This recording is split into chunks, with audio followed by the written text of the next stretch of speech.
Hello and welcome. Indian polity का जो सबसे पहला टॉपिक हम उठाएंगे वो है historical background of Indian constitution. Indian constitution का जो ये हिस्टोरिकल बैकग्राउंड है, ये आपको लक्ष्मीकांत का पहला चैप्टर मिलेगा। लक्ष्मीकांत सबसे अच्छी बुक है इंडियन पॉलिटी के लिए, और यही टॉपिक हम कवर कराएंगे 5 to 6 लेक्चर्स में। हम इस लेक्चर में सबसे पहले देखेंगे, हम इस टाइम सबसे पहले यह देखेंगे कि हमें क्या क्या पढ़ना है historical background of Indian constitution में। मेरे दोस्तों, हम इस चैप्टर में पढ़ेंगे कंपनी रूल के बारे में, क्राउन रूल के बारे में। तो यहां पे स्टार का मतलब यह है कि लक्ष्मीकांत ने जो नया एडिशन है, 6th वाला एडिशन, वहां पे गलती की है, मिसप्रिंट हुआ है एक्चुअली, वहां पे करेक्शन कर लेना। जहां जहां मैं स्टार दूंगा मतलब कि लक्ष्मीकांत के 6th एडिशन में कोई गलती हो गई होगी, मिसप्रिंट में खासकर। तो हम इस लेक्चर में आगे देखेंगे ये जो कंपनी रूल है उनके एक एक एक्ट के बारे में देखेंगे, लेकिन इस तरह हम पढ़ेंगे कि आप इन एक्ट्स को आपस में कंपेयर कर सको। ना ही सिर्फ कंपनी रूल, क्राउन रूल के साथ भी आप कंपनी रूल को कंपेयर कर सको। इस तरह पढ़ना है, इस तरह आपको पढ़ना है। लास्ट में हम आपको अभी अभी दिखाएंगे लास्ट में हम आपको दिखाएंगे कि क्वेश्चंस पिछले पेपर्स में कैसे आए हुए हैं। कंपनी रूल के बाद जब क्राउन रूल स्टार्ट होगा तो क्राउन रूल के अंदर कौन कौन से एक्ट्स हैं वो हम अच्छे से पढ़ेंगे। 3 काउंसिल एक्ट्स के बारे में जानेंगे। जो जो काउंसिल एक्ट हैं उनके आपस में कंपैरिजन भी करना बहुत इंपॉर्टेंट है। और इसी लेक्चर के एंड पे मैं आपको माइंड मैप दूंगा, कंपैरिजन कराऊंगा, डिफरेंसेस, सिमिलरिटीज बताऊंगा कि इन एक्ट्स को आपस में क्या है, उनके कंपनी रूल के वाले एक्ट्स को क्राउन रूल के वाले एक्ट से क्या डिफरेंस है या क्या कंपैरिजन हम कर सकते हैं। और वो मैं आपको अभी दिखाने जा रहा हूं। जब हम आपको कंपनी रूल पढ़ाएंगे और उसके बाद ये क्राउन रूल पढ़ाएंगे, और काफी डिटेल से पढ़ाया हुआ है। लक्ष्मीकांत में बहुत सारी ऐसी चीजें जो समझ नहीं आ सकती, जैसे कि सेक्रेटरी ऑफ स्टेट कहां पे होता है, वाइसराय कहां पे होता है, गवर्नर जनरल ऑफ इंडिया क्यों बना वाइसराय। अच्छा, बहुत सारी ऐसी बातें हैं जो लक्ष्मीकांत में आपको समझ आएंगी लेकिन याद नहीं रहेंगी, कंसेप्ट उसके पीछे का पता नहीं होगा। खासकर देख लो यहां पे कि ऑफिसर्स वाइसराय को बोलेंगे, वाइसराय सेक्रेटरी ऑफ स्टेट को बोलेगा, सेक्रेटरी ऑफ स्टेट पार्लियामेंट को बोलेगा, पार्लियामेंट कानून निकालेगा उसी हिसाब से लोगों के लिए। बहुत सारी ऐसी बातें हैं जो आपको क्लियर होंगी। ना ही आपको डीडी बासु पढ़नी है, ना ही आपको और कुछ सुभाष का सब या बाकी बुक्स जितनी भी है वो पढ़नी है। आपको बस एक बुक पढ़नी है, वो है लक्ष्मीकांत। पढ़ने की भी जरूरत नहीं है आपको, बस हम जो पढ़ाएंगे लक्ष्मीकांत तो कवर होती ही है, और भी बुक्स जहां जहां हमें लगे वो हम कवर करेंगे। हद से ज्यादा डिटेल भी नहीं पढ़ाते हैं, इस नोट को देख के डरिएगा मत। हम लक्ष्मीकांत ही पढ़ाते हैं। आपका 80% 80 to 90% लक्ष्मीकांत ही होता है। बस 10% में एक्स्ट्रा इसलिए पढ़ाता हूं क्योंकि लक्ष्मीकांत में कुछ ऐसे जगहें होते हैं जहां पे इंसान फंस जाता है। अरे यार, सेक्रेटरी ऑफ स्टेट वाइसराय के अंडर है क्या, कि वाइसराय उसके अंडर है, क्यों गवर्नर ऑफ बंगाल, क्यों सेंट्रलाइजेशन की गई, पहले कौन सी सेंट्रलाइजेशन हुई, लेजिस्लेटिव वाली या एग्जीक्यूटिव वाली। मतलब बहुत सारी ऐसी बातें जो आपको वहां पे समझ में नहीं आ सकती, उसके लिए हम आपको समझाएंगे। इसी लेक्चर को लास्ट में हम आपको कंपनी रूल के बारे में बताएंगे, और कंपनी रूल में जो आप लेक्चर्स पहले 3 4 5 लेक्चर्स में पढ़ोगे, जो भी आप कंपनी रूल में पढ़ोगे और क्राउन रूल में पढ़ोगे, उनका आपस में कंपैरिजन हम कराएंगे।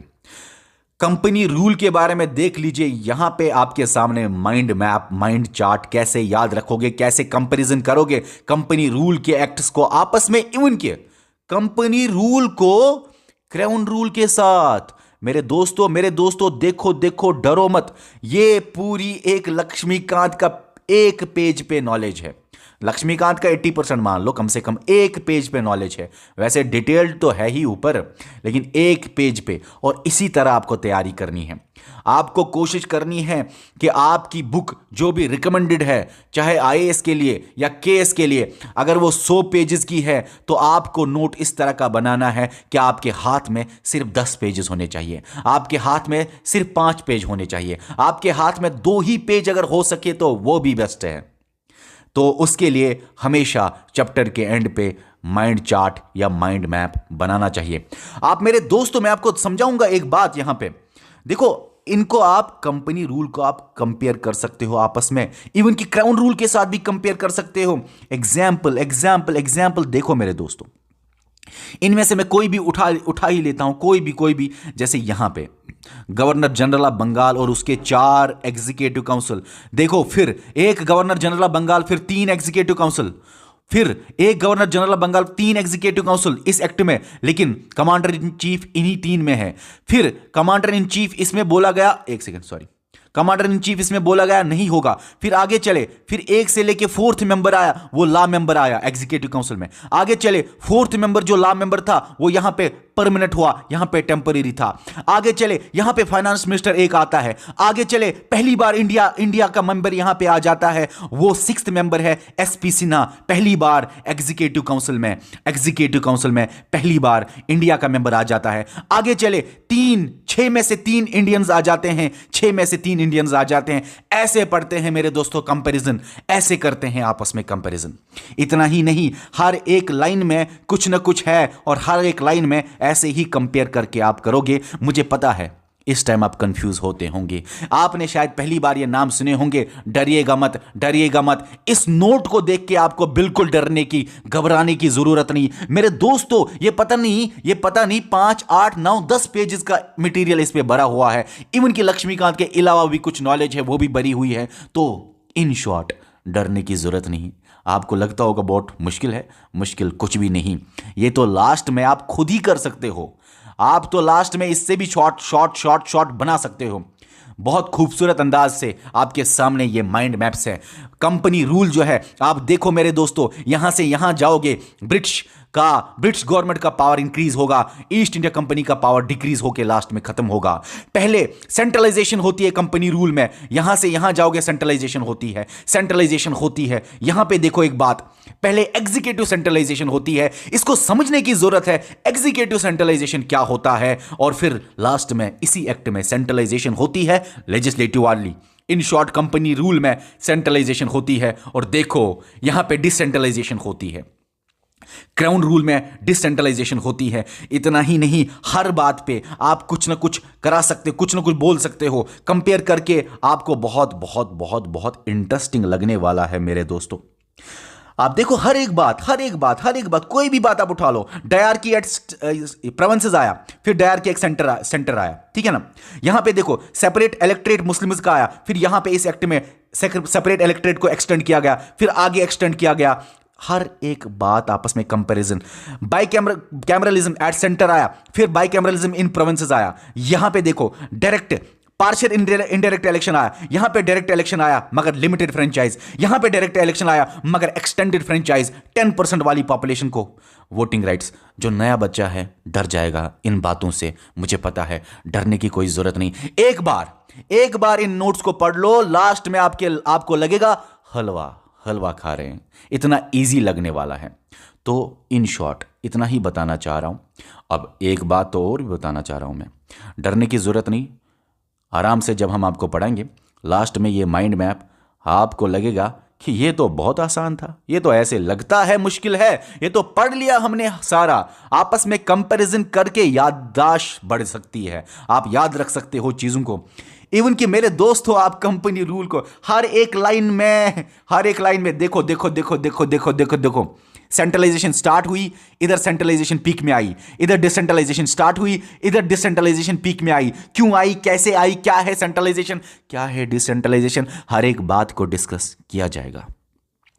हर एक बात को डिस्कस किया जाएगा। ब्रिटिशर्स यहां पे बोलते हैं ये कंपनी के टेरिटरीज नहीं, हमारी टेरिटरीज हैं। यहां पे क्लियर करते हैं, अरे भाई कितनी बार बोलेंगे, कंपनी की टेरिटरीज नहीं, हमारी टेरिटरीज हैं। यहां पे फिर से डॉक्यूमेंट पे लिखाएंगे कि ये in the name of British की मजेस्टी, या in the name of British, या उनके सक्सेसर्स या हेयर्स पे हर एक बात आपको समझाई जाएगी मेरे दोस्तों, ठीक है। उसके बाद मैं आपको बताऊं, पिछले पुराने पेपर्स जितने भी आए हैं, एक बार आपने लेक्चर देखा, जितने भी पिछले एग्जाम्स में पेपर्स आए हैं वो सब आप कर सकते हो। सीडीएस एग्जाम मतलब यूपीएससी ही कंडक्ट करता है। यूपीएससी 2012 का एग्जाम 2009 देख लो। मतलब की बात इतनी है कि लास्ट में माइंड मैप्स के बाद हम आपको ये जो यूपीएससी आईएएस या यूपीएससी के बाकी एग्जाम्स में जितने भी सवाल आए हैं उनको हम आप कर सकते हो खुद ही, हमें कराने की क्या ज़रूरत है, आप कर सकते हो खुद ही। तो यहाँ तक आपको समझ में आ गया कि हम कैसे आपको historical background of Indian constitution पढ़ाएंगे। और याद रखना, historical background of Indian constitution सबसे डिफिकल्ट टॉपिक माना जाता है पूरी इंडियन पॉलिटी में। वो इसलिए क्योंकि इसके अंदर हिस्ट्री की बातें हैं, और कहीं ना कहीं बच्चे को लगता है अरे कुछ चीज़ें तो हैं और जो कि सीखनी थी, लेकिन वो हिस्ट्री में है। देखो ना, एक सब्जेक्ट में आपके हिस्ट्री के अंदर बातें हैं और बहुत सारी ऐसी बातें हैं जो कि लक्ष्मीकांत में समझ नहीं आ सकती। उसके लिए डीडी बासु या सुभाष कसब भी अगर आप ऐड कर लेते हो फिर भी कुछ चीज़ें पूरी तरह समझ नहीं आती, क्योंकि ये चैप्टर सबसे डिफिकल्ट माना जाता है।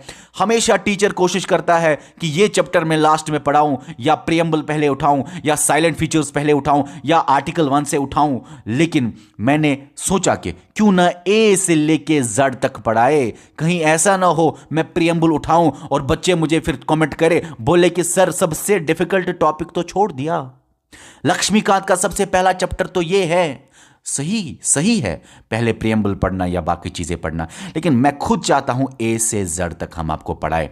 और एक बात, ये जो टॉपिक हम आपको पढ़ाएंगे अगर ये समझ नहीं आएगा, वैसे हम तो हमेशा कोशिश करते हैं कि हर एक बात समझ आए। मेरे जुबान पे एक छोटा सा लफ्ज़ भी आता है ना, उसको एक्सप्लेन करके ही मैं छोड़ता हूं। लेकिन फिर भी अगर लगे थोड़ा डिफिकल्ट है, इसको पढ़ो एक बार, पॉलिटी खत्म करो, मॉडर्न इंडिया खत्म करो, फिर से एक बार इस चैप्टर को देख लेना, क्योंकि ये सबसे डिफिकल्ट माना जाता है। पूरी जितना भी इंडियन पॉलिटी का सिलेबस है उसमें सबसे डिफिकल्ट यही माना जाता है, और सच भी है क्योंकि हिस्ट्री इसके अंदर मिक्स है।